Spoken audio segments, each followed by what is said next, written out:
cronologia histórica da literatura. Ok, vamos ver. Século 8 a.C. a 2 a.C., a Ilíada e a Odisseia do Homero, as principais obras. Píndaro, Safo e Anacreonte, os principais autores, ok.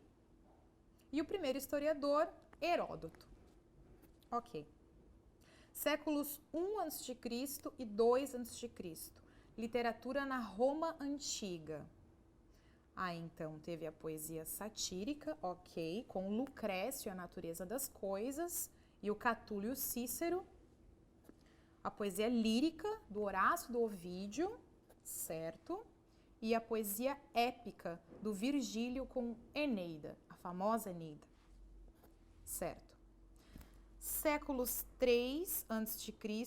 e 10 depois de Cristo. Aqui vão acontecer as invasões germânicas, e aí tem os poetas Sêneca, Petrônio e Apuleio. Ok, aqui também tá certo. Século 11, canções de gesta. Canções de gesta, as narrativas, ok, de tradição oral que narravam as aventuras da guerra. Aí teve a Canção de Rolando em 1100, certo? E as novelas de cavalaria, com as aventuras do Santo Graal, as lendas do Rei Arthur e dos Cavaleiros da Távola Redonda. Muito bem. E agora, trovadorismo.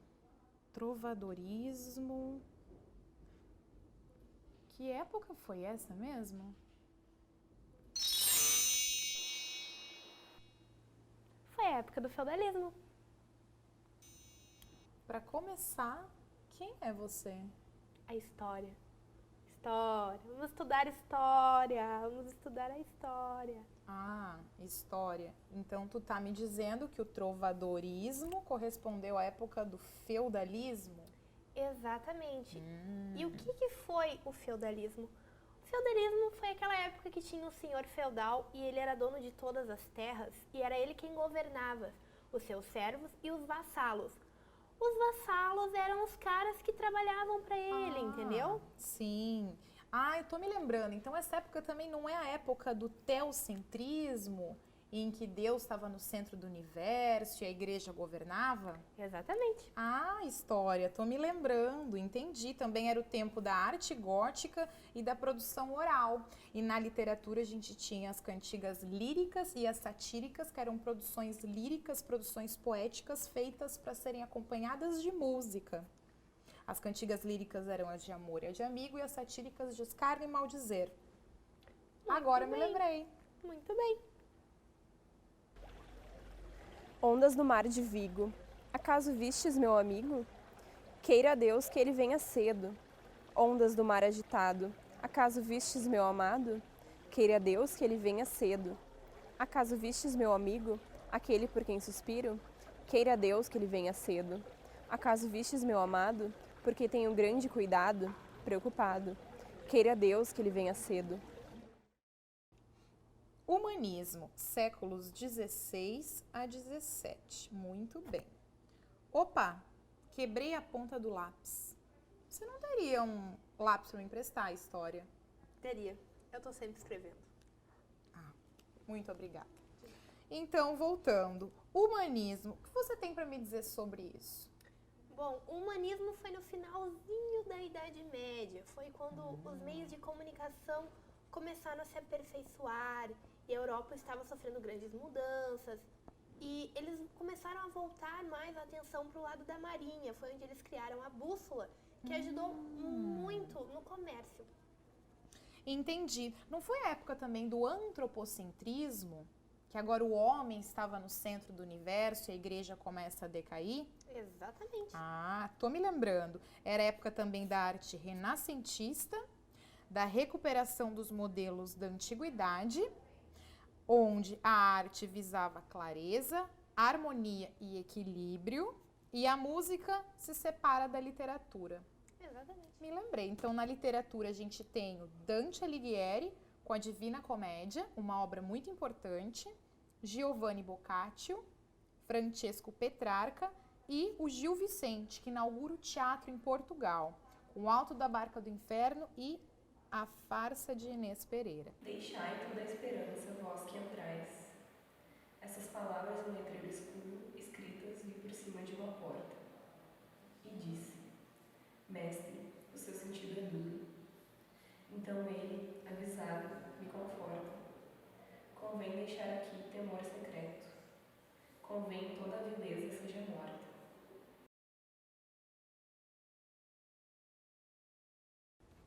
Certo. Classicismo, história. O que você tem para me dizer sobre o classicismo que aconteceu no século XVI?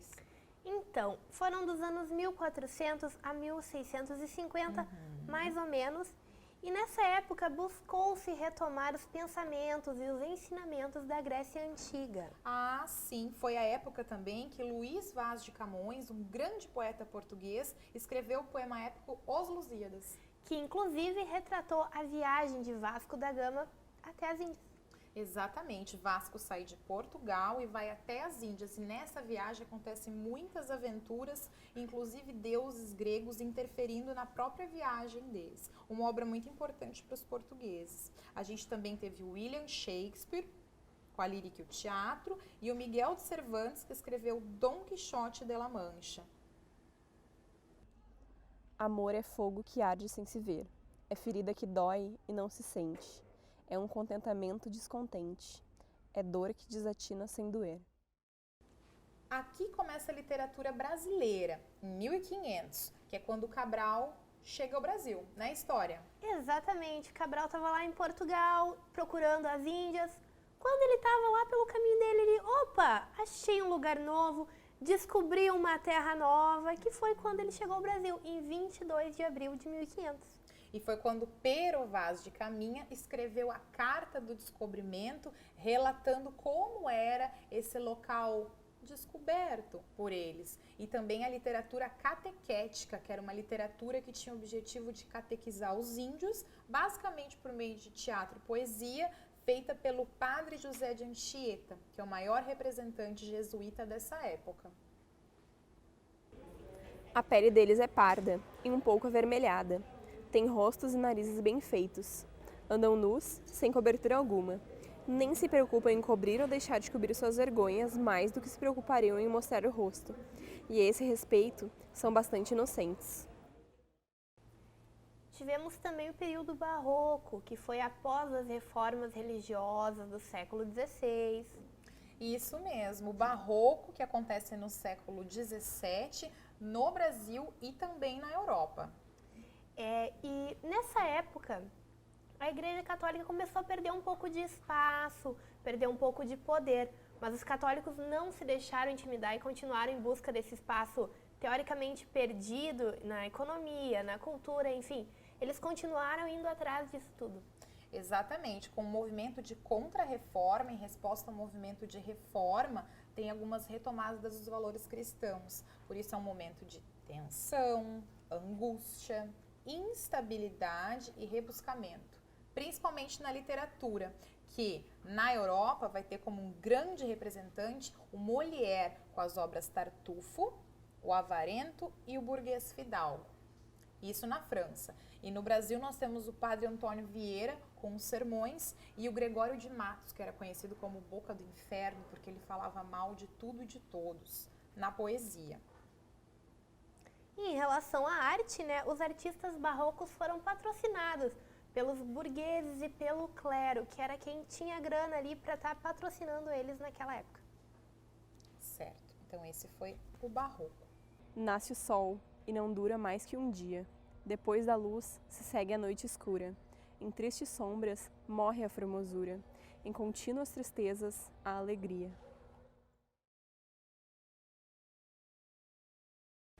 Bem, o próximo movimento que eu tenho aqui é o neoclassicismo, que acontece na Europa, e o arcadismo, que acontece no Brasil no século XVIII. Segundo as minhas anotações, esses movimentos implicam uma retomada de uma postura racional e equilíbrio nas artes. É isso, História? Exatamente, racional, que eu diria que é uma palavra-chave para o movimento iluminista. Foi quando os pensadores da época começaram a se questionar se o que a igreja estava dizendo era mesmo verdade. Então eles passaram a pensar da forma mais científica, usando a ciência e a razão para explicar os valores do universo e como tudo foi criado. Voltaire e Rousseau são dois nomes muito importantes dessa época. Foram dois pensadores que, através das suas ideias, acabaram passando para as próximas pessoas, enfim. O iluminismo é o que representa essa época. Então eu também tenho aqui que é uma época de simplicidade, volta aos modelos clássicos em que a arte vai imitar a natureza. E a proposta do Voltaire, uma grande obra produzida por ele, foi Cândido ou o Otimismo. Também temos na Inglaterra William Blake, um grande poeta que está escrevendo, o Jonathan Swift com As Viagens de Gulliver, As Mil e Uma Noites e o famoso Robinson Crusoe, de Daniel Defoe. Já no Brasil nós temos dois grandes poetas, que é o Tomás Antônio Gonzaga, com as Cartas à Marília, e o Cláudio Manuel da Costa. Ok. Nasci no ano de 1632, na cidade de York, de boa família, mas não daquela região, pois meu pai, sendo forasteiro de Bremen, estabelecera-se primeiro em Hull, construir um sólido patrimônio no comércio e, depois de deixar os negócios, passou a viver em York. Lá, casou-se com minha mãe, cuja família se chamava Robinson, uma gente muito respeitada naquela região, sendo eu por isso batizado Robson Kreutzner. Porém, com a corrupção das palavras tão usual na Inglaterra, agora somos chamados, ou melhor, nós nos chamamos e escrevemos nosso sobrenome Crusoe, e foi assim que meus colegas sempre me chamaram. História. O próximo movimento literário que eu tenho é o romantismo, que acontece durante o século XIX. Então, o romantismo foi uma época de muita inquietação e inconformação do povo. Foi onde surgiu a Declaração dos Direitos do Homem e do Cidadão, que é quando o homem passou a ser um cidadão. E por isso também a França buscava liberdade, com o lema Liberdade, Igualdade e Fraternidade, fez a Revolução Francesa, o que inspirou o resto do mundo e começaram a pipocar revoluções ao redor do mundo, buscando realmente a liberdade. Então, de acordo com as minhas anotações, dá para se dizer que foi uma época bastante nacionalista também, né? Isso. Marcada por emoção, subjetividade, gosto pelo exótico, fascínio pela morte e idealização amorosa, tudo isso na literatura. E vão surgir alguns autores muito conhecidos, que é o Edgar Allan Poe, A Dama das Camélias, que é um romance escrito por Alexandre Dumas, O Retrato de Dorian Gray, do Oscar Wilde, Drácula, do Bram Stoker e o Frankenstein, da Mary Shelley. A Emily Dickinson, que é uma grande poeta, também vai começar a escrever aqui. Os romances da Jane Austen, Razão e Sensibilidade, Orgulho e Preconceito, Emma. Vai surgir também Os Miseráveis, do Victor Hugo, justamente retratando todo esse período de revoluções que você mencionou. O Charles Dickens vai escrever Oliver Twist e David Copperfield, entre outros. Vai também surgir os romances das irmãs Brontë, e o principal deles é O Morro dos Ventos Uivantes, quem nunca ouviu falar, né? E a gente também não pode esquecer da principal obra dessa época, Os Sofrimentos do Jovem Werther, do Goethe. Isso aí. E no Brasil, nós tivemos duas datas muito importantes que marcaram bastante, que foi em 1808, quando a família real portuguesa veio ao Brasil a passeio, digamos assim, para não dizer que veio fugida. E já em 1822, quando o Brasil se declarou independente. Hoje somos independentes de Portugal, não temos mais nada a ver com vocês, cada um por si e Deus por todos. E a literatura brasileira, nessa época, teve um papel fundamental de justamente revelar aos brasileiros quem são os brasileiros, já que a gente estava livre de Portugal, então o papel da literatura foi esse, tentar descobrir e desvendar o que é o Brasil e quem são os brasileiros. Na poesia a gente tem o Gonçalves de Magalhães e o Gonçalves Dias, também o Álvares de Azevedo e o Casimiro de Abreu e o Castro Alves. E nos romances românticos vão surgir autores conhecidíssimos até hoje, como José de Alencar, que escreveu Lucília, e Joaquim Manuel de Macedo com A Moreninha, que é considerado o primeiro grande romance romântico brasileiro. Meus maiores sofrimentos neste mundo têm sido sofrimentos de Heathcliff. Fui testemunha deles e senti-os todos, desde o começo. Meu maior cuidado na vida é ele. Se tudo desaparecesse e ele ficasse, eu continuaria a existir. E se tudo mais ficasse e ele fosse aniquilado, eu ficaria só no mundo estranho, incapaz de ter parte dele. Meu amor por Linton é como folhagem de mata. O tempo há de mudá-lo como o inverno muda as árvores. Isso eu sei muito bem. E o meu amor por Heathcliff é como as rochas eternas que ficam debaixo do chão. Uma fonte de felicidade quase invisível, mas necessária. Nele, eu sou Heathcliff. Sempre, sempre o tenho em meu pensamento. Não como um prazer, porque eu também não sou um prazer para mim própria, mas como meu próprio ser. Portanto, não fale mais em separação. É impraticável. História. O próximo movimento literário que eu tenho aqui é o realismo, lá do século XIX. O que você tem para me dizer para poder me ajudar aqui? Então, o realismo, as revoluções ainda estavam presentes. O povo tinha aquela visão de que agora vai melhorar, vai dar certo, eles tinham uma certa esperança. Foi a época da Revolução Industrial, onde o comércio aumentou. Só que o que deveria ser uma coisa completamente positiva não foi bem isso. A desigualdade social continuou e cresceu cada vez mais. Entre a burguesia e a plebe, isso ficou cada vez mais claro. Ah, então isso também ajudou as pessoas a olharem a realidade de uma forma mais objetiva, mais científica, dominada pela razão. E por isso que as obras então faziam denúncia dos vícios e das corrupções, como por exemplo a Madame Bovary, do Gustave Flaubert, o Balzac, que escreveu A Mulher de 30, Emile Zola, o Tolstói, que escreveu a famosa peça Ana Karenina, Crime e Castigo, do Dostoiévski. E no Brasil, história? No Brasil, nós tivemos algumas datas bem importantes. A primeira delas foi em 1888, que não foi só importante no Brasil, como foi para o mundo todo. Foi quando foi assinada a Lei Áurea, assinada pela Princesa Isabel, e onde foi que os escravos foram libertados. Em 1889 foi proclamada a República do Brasil. Em 1891 foi onde foi feita a primeira Constituição dos Estados Unidos do Brasil. E no Brasil nós temos um grande autor que é o Machado de Assis, que escreveu, entre outras obras, Quincas Borba, Dom Casmurro e Memórias Póstumas de Brás Cubas. Também temos a Aloysio Azevedo com o Curtiço e o Raul Pompeia com o Ateneu. Olhos de ressaca? Vai de ressaca. É o que me dá a ideia daquela feição nova. Trazia eu não sei que fluido misterioso e enérgico. Uma força que arrastava para dentro, como a vaga que se retira da praia nos dias de ressaca. Para não ser arrastado, agarrei-me às outras partes vizinhas, às orelhas, aos braços, aos cabelos espalhados pelos ombros. Mas tão depressa buscava as pupilas, a onda que saía delas vinha crescendo, cava e escura, ameaçando envolver-me, puxar-me e tragar-me. Vamos ver se tu tá afiada, então. O que mais aconteceu nessa época? Nessa época, ainda século XIX, aconteceram outros dois movimentos na literatura, que é o parnasianismo e o simbolismo. Com relação ao simbolismo, na Europa nós temos três grandes poetas, que é o Rimbaud, Mallarmé e Baudelaire. No Brasil, Alfonso de Guimarães e Cruz e Souza, sem esquecer também do Olavo Bilac, que é um grande poeta parnasiano. Muito bem. Eu sou um cemitério estranho, sem conforto, onde vermes aos mil, remorsos doloridos, atacam de preferência os meus mortos queridos. Também no século XIX, no Brasil, ficou marcado pela Guerra de Canudos, que foi um massacre que aconteceu na Bahia e foi registrado por Euclides da Cunha. Sabe quem foi Euclides da Cunha? Claro, ele foi o autor do livro Os Sertões. Claro que sim, mas além disso ele também era um repórter que foi enviado de São Paulo para a Bahia para fazer a cobertura daquela guerra.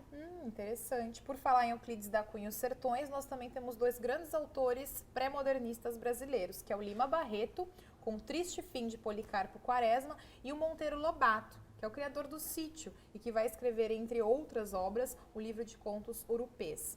Aqui, história, é quando o Brasil começa a retratar na sua literatura a classe menos abastada da população, como os caboclos, os sertanejos e as pessoas mais pobres que até então não apareciam tanto. Eu vi que tu entende de literatura, então em 1922 tem uma coisa muito importante. Tu sabe me dizer o que foi? Sim, em 1922 acontece no Brasil a Semana de Arte Moderna. Essa semana que aconteceu no Teatro de São Paulo foi uma reunião de vários artistas da elite paulistana que vieram super inspirados da Europa, pelas vanguardas europeias, para tentar radicalizar a arte brasileira. Entre eles estavam nomes como Tarsila do Amaral, Oswald de Andrade, Mário de Andrade, Manuel Bandeira, entre outros tantos. Isso mesmo. O sertanejo é, antes de tudo, um forte. Não tem o raquitismo exaustivo dos mestiços neurastênicos do litoral. A sua aparência, entretanto, ao primeiro lance de vista revela o contrário. Falta-lhe a plástica impecável, o desempenho, a estrutura corretíssima das organizações atléticas. Então tá, História. Meu próximo conteúdo é o modernismo. No modernismo a gente teve a Primeira Guerra Mundial, a queda da Bolsa de Valores. Exatamente. Foi quando autores como o Fitzgerald, que escreveu O Grande Gatsby, Virginia Woolf, Marcel Proust, que escreveu Em Busca do Tempo Perdido, o Pablo Neruda também vai surgir nessa época, foi um grande poeta, o Fernando Pessoa, também um grande poeta português, e o James Joyce. Tem muitos nomes importantes aqui. Com relação ao Brasil, nós também vamos ter grandes nomes. Temos o Mário de Andrade, que escreveu Macunaíma, o Oswald de Andrade, que vai ser um grande poeta, e entre as suas poesias tem um livro que se chama Pauliceia Desvairada, e também o Manuel Bandeira, que escreveu um livro chamado Libertinagem. Manuel Bandeira foi um grande poeta para a literatura brasileira, porque ele incorporou no poema a medida livre. Foi ele que começou a repensar a questão da rima e da forma no poema. História, eu tô lendo aqui que na literatura vai vir uma fase bastante pessimista.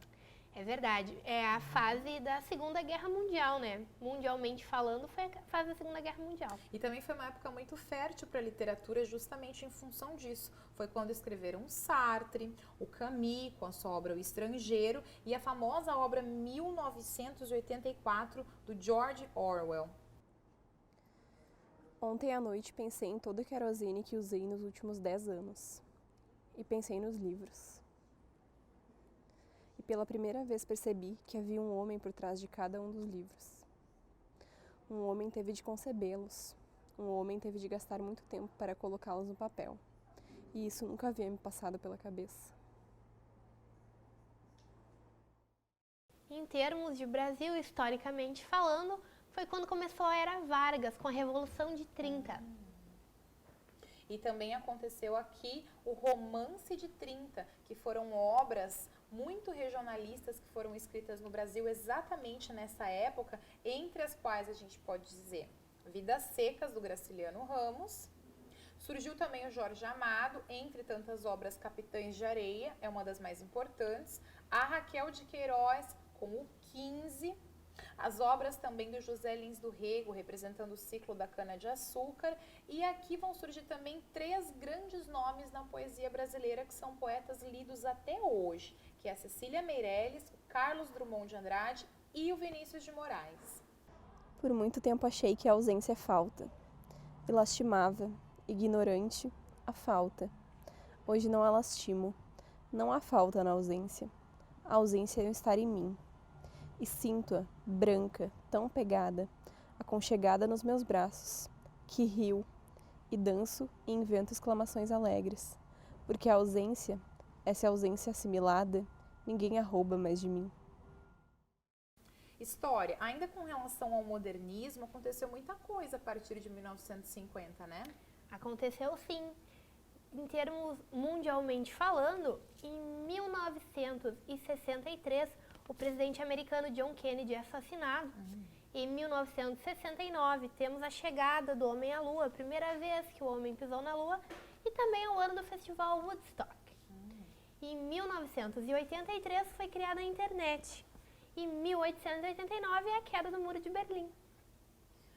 Então é uma fase bastante crítica com relação ao consumismo e também muito adepta do realismo fantástico. Eu tenho aqui nas minhas anotações alguns autores, como o Ray Bradbury, que escreveu Fahrenheit 451, que é uma obra muito conhecida, e também entre 60 e 70, com realismo fantástico, alguns autores como Jorge Luiz Borges, Júlio Cortázar, o Gabriel Garcia Marques, o Mário Vargas Llosa e o poeta, também poeta, o Otávio Paz. Gregor reconheceu que a falta de qualquer comunicação humana direta no decorrer destes 2 meses, somada à monótona vida familiar, tinha perturbado seu raciocínio, pois de outro modo não podia explicar que tivesse desejado que esvaziassem seu quarto. Teria de fato vontade de transformar o quarto aconchegante e confortável, com os móveis da família, numa caverna, onde de certo poderia rastejar em todas as direções, sem que fosse incomodado, correndo o risco de esquecer total e rapidamente seu passado humano. No Brasil, em 1953, foi criada a Petrobras. Em 1964, teve o golpe militar e em 84, o povo foi às ruas pedindo as diretas já. Foi quando também no Brasil surgiu a poesia marginal, que era a poesia dos poetas, digamos, não tão elitizados com relação à literatura. Também houve na poesia uma reinvenção da linguagem. Os poetas principais dessa época são João Cabral de Melo Neto, com Morte e Vida Severina. Também temos o grande Guimarães Rosa, que escreveu O Grande Sertão Veredas. A Lígia Fagundes Telles, ao lado da Clarice Lispector, muito famosa pela Hora da Estrela. E o Nelson Rodrigues no teatro. Se tivesse a tolice de se perguntar quem sou eu, cairia estatelada e em cheio no chão. É que quem sou eu provoca necessidade. E como satisfazer a necessidade? Quem se indaga é incompleto. Então tá, História. Consegui preparar minha aula com a tua ajuda. Muito obrigada. Quero devolver o teu lápis e quero te dizer assim, continue escrevendo para que eu possa pegar ele mais vezes emprestado. Disponha!